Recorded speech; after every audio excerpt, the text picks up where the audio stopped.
Automatic drinking bowl സ്ഥാപിച്ച് പശുക്കൾക്ക് 24 മണിക്കൂറും വെള്ളം ലഭ്യമാക്കുന്നു. പശുക്കൾക്കു വേണ്ടി ഇവിടെ എപ്പോഴും മധുരമായ ഗാനങ്ങൾ ഒഴുകുന്നുണ്ട്.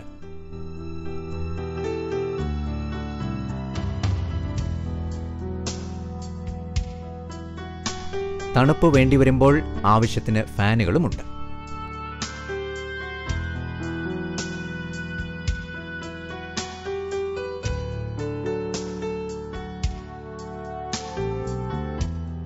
രാവിലെ 3:30 ഫാമിലെ ജോലികൾ ആരംഭിക്കുന്നു.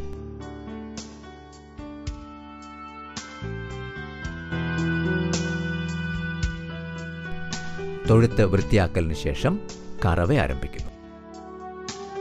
ശേഷം കാലിത്തീറ്റ, പച്ചപ്പുല്ല്, ഉണക്കപ്പുല്ല്, വൈക്കോൽ എന്നിവ നൽകും. ഉച്ചകഴിഞ്ഞ് തവിട്, മുരിങ്ങയില, റാഗി പൊടിച്ചത് എന്നിവ നൽകുന്നു. വൈകുന്നേരം 4 മണി കഴിയുമ്പോൾ വീണ്ടും കാലിത്തീറ്റ, പച്ചപ്പുല്ല്, വൈക്കോൽ എന്നിവ നൽകും.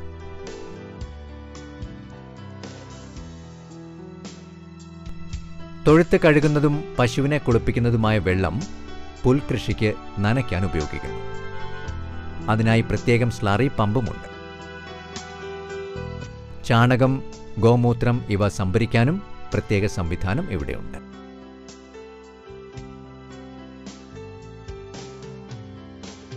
വിപുലമായ ഒരു ബയോഗ്യാസ് പ്ലാന്റ് ഗോപാലൻ സ്ഥാപിച്ചിട്ടുണ്ട്. ഇപ്പോൾ പാചക ആവശ്യത്തിനാണ് ബയോഗ്യാസ് ഉപയോഗിക്കുന്നതെങ്കിലും ഭാവിയിൽ വൈദ്യുതി ഉൽപ്പാദനത്തിനും പ്ലാനുണ്ട്. ക്ഷീരവകുപ്പിന്റെ ഹൈബ്രിഡ് നേപ്പിയർ മുരിങ്ങ സമ്മിശ്ര കൃഷി പദ്ധതി പ്രകാരം നല്ല രീതിയിൽ പരിപാലിക്കപ്പെട്ടിരിക്കുന്നു ഇവിടുത്തെ കൃഷിത്തോട്ടവും. വാഴ,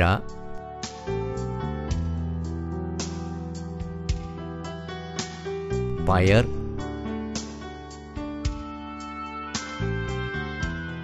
വെണ്ട, 400ഓളം മുരിങ്ങ, എല്ലാം ഒത്ത ഒരു കൃഷിത്തോട്ടം. ഇത് ഹൈബ്രിഡ് നേപ്പിയർ മുരിങ്ങ സമ്മിശ്ര കൃഷി പദ്ധതി പ്രകാരം നമ്മൾ കൃഷി ചെയ്തതാണ് ഇത്. ഈ മുരിങ്ങ 4 പ്രാവശ്യം കായ്ച്ചിട്ടുണ്ട്. ഇപ്പം മഴയായതുകൊണ്ടാണ് കായ്ക്കാത്തത്. ഇനി മഴ വിട്ട് കായ്ക്കാൻ തുടങ്ങും. വർഷത്തിൽ 4 പ്രാവശ്യം കായ്ക്കുന്നുണ്ട്. ഇതിൻ്റെ ഇല പശുക്കൾക്ക് കൊടുക്കാൻ പറ്റും. വളരെ പോഷകമൂല്യം ഉള്ളതാണ്. പശുവിന് നല്ല മരുന്നില്ല രീതിയിൽ തന്നെ തീറ്റയല്ലാതെ കൊടുക്കാൻ പറ്റുന്നതാണ്. ഈ ഹൈബ്രിഡ് നേപ്പിയർ വളരെ നല്ല രീതിയിൽ ഒരു 40 ദിവസം കൊണ്ട് നമുക്ക് കട്ട് ചെയ്യാൻ പറ്റുന്ന രീതിയിലാണ് ഇപ്പോൾ ഉള്ളത്. സ്ലറി നമ്മൾ അടിച്ചു കൊടുക്കുന്നുണ്ട്. ഇതിൽ മുരിങ്ങ ഇല കൊടുത്താൽ ചെന പിടിക്കുന്നതിൽ വ്യത്യാസം വരും. വേഗം പശുവിന് ചെന പിടിക്കുന്നതാണ് നമ്മുടെ അനുഭവത്തിൽ തന്നെ നമുക്ക് മനസ്സിലാക്കാൻ സാധിച്ചിട്ടുള്ളത്. 400 മുരിങ്ങ തൈയാണ് നമ്മൾ നട്ടിട്ടുള്ളത്. അതിൽ ഒരു 350ഓളം മുരിങ്ങ ഇപ്പോൾ നിലവിലുണ്ട്. കുറച്ചെണ്ണം ആദ്യം നല്ല മഴയ സമയത്ത് ചീഞ്ഞു പോയിരുന്നു. എന്നാലും നല്ലൊരു വിജയമാണ്. കൃഷിക്കും ബയോഗ്യാസ് പ്ലാന്റിനുമുള്ള ആവശ്യം കഴിഞ്ഞുള്ള ചാണകം ഉണക്കി ചാക്കുകളിലാക്കി വിൽക്കുന്നു. അങ്ങനെയും ഒരധിക വരുമാനം.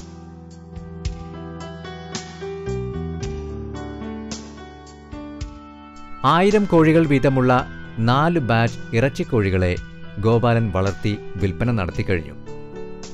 ഇപ്പോഴും തുടരുന്നുണ്ട്. കോഴികളെ മൊത്തമായി വിൽക്കുന്നതിനാൽ മാലിന്യ പ്രശ്നം തീരെയില്ല.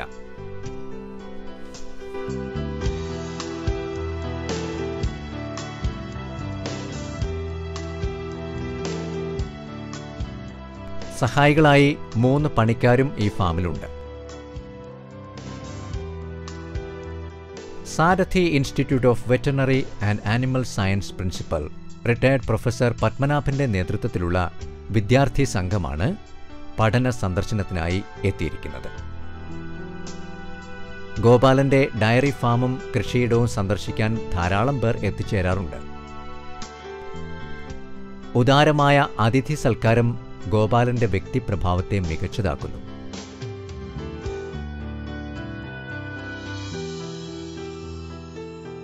ഉയർന്ന പ്രദേശമായതിനാൽ എപ്പോഴും ശുദ്ധമായ കാറ്റുവീശി പശുക്കൾക്കും കോഴികൾക്കും മനുഷ്യർക്കുമെല്ലാം നല്ല ആരോഗ്യം പ്രദാനം ചെയ്യുന്നു. ഈ മികച്ച കർമ്മ സംരംഭത്തിന് നിരവധി അംഗീകാരങ്ങളും ഗോപാലിന് ലഭിച്ചിട്ടുണ്ട്.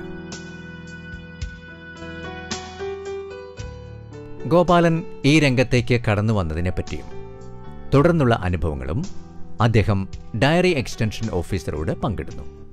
20 കിടാരി യൂണിറ്റ് 3 ലക്ഷം രൂപ ധനസഹായത്തോടെ ലഭ്യമാക്കിയിട്ടാണല്ലോ ഈ ഫാം തുടങ്ങിയത്.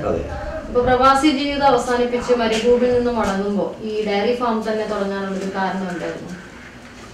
ചെറുപ്പകാലത്തെ വീട്ടിൽ പശുക്കളും കാളകളും ഒക്കെ ഉണ്ടായിരുന്നു.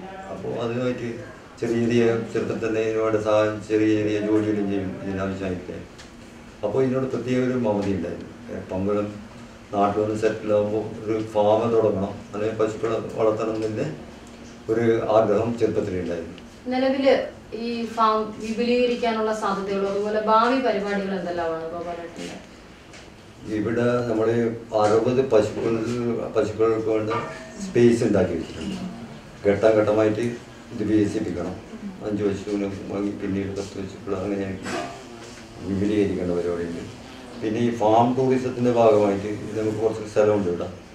അവിടെ കോട്ടേജുകൾ ഉണ്ടാക്കാൻ ഉദ്ദേശമുണ്ട്. കുന്നിൻ മുകളിലായതുകൊണ്ട് നല്ല മനോഹരമായ കാഴ്ചകളല്ലേ, പട്ടുവപ്പുഴ ഒക്കെയുണ്ട്. കൂടാതെ വെള്ളിക്കീൽ എക്കോ അടുത്താണെന്നുള്ളത് വലിയൊരു നേട്ടം തന്നെയാണ്. അതുകൂടാതെ നിലവിൽ ഇപ്പൊ എത്ര പശുക്കളും പാലും ഒക്കെ ഉൽപ്പാദിപ്പിക്കുന്നുണ്ട്? അതുകൂടാതെ എങ്ങനെയാണ് വിപണനം നടത്തുന്നത്? ഇപ്പോൾ 21 പശുക്കളായത് ആവറേജ് 200 ലിറ്റർ പാല് ഇപ്പോഴും ഉൽപ്പാദിപ്പിക്കുന്നുണ്ട് ഒരു ദിവസം. അത് നമ്മൾ ബക്കളം ക്ഷീരോത്പാദക സംഘത്തിനാണ് ഞങ്ങൾ പാൽ കൊടുക്കുന്നത്. അവിടുന്ന് 35 രൂപ നമുക്ക് തരുന്നുണ്ട്. ഒരു ലിറ്ററിന് 35 രൂപ നമ്മൾ ശുദ്ധമായ പാലാണ് അവിടെ കൊടുക്കുന്നത്. വളരെ നല്ല നിലയിൽ പോകുന്നത്, കണ്ണൂർ ജില്ലയിൽ വളരെ നല്ല നിലയിൽ പോകുന്ന സ്ഥാപനമാണ്. അതുകൊണ്ട് മാർക്കറ്റിങ്ങിനും പ്രശ്നങ്ങളില്ല. അപ്പം പ്രാദേശിക വിപണി കണ്ടെത്തേണ്ട ആവശ്യമില്ല എന്നാണ് പ്രാദേശിക വിപണി കണ്ടെത്തേണ്ട യാതൊരു ആവശ്യം. അതങ്ങനെ ക്ഷീരസംഘത്തിൽ കൊടുക്കുന്നത് കൊണ്ടുള്ള പ്രയോജനം എന്താണ്? കൃത്യമായ വില ആഴ്ചയിൽ 1-ാം തീയതി 2-ാം തീയതി 19-ാം തീയതി ആഴ്ചയിൽ 2 പ്രാവശ്യം നമുക്ക് അതിന്റെ പാലിന്റെ വില കൃത്യമായിട്ട് അവരുടെ വാഹനത്തിൽ വന്ന് ഇവിടുത്തെ പാല് കളക്ട് ചെയ്ത് കൊണ്ടുപോകും. അതുകൊണ്ട് ഇങ്ങനെ പാല് നടന്ന് മാർക്കറ്റ് ചെയ്യേണ്ട ബുദ്ധിമുട്ട് നമുക്കില്ല.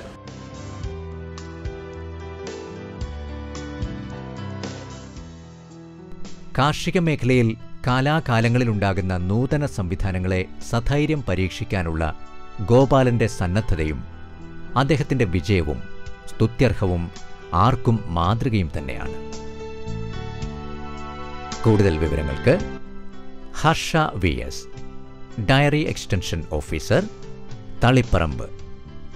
ഫോൺ 0460 220 8559.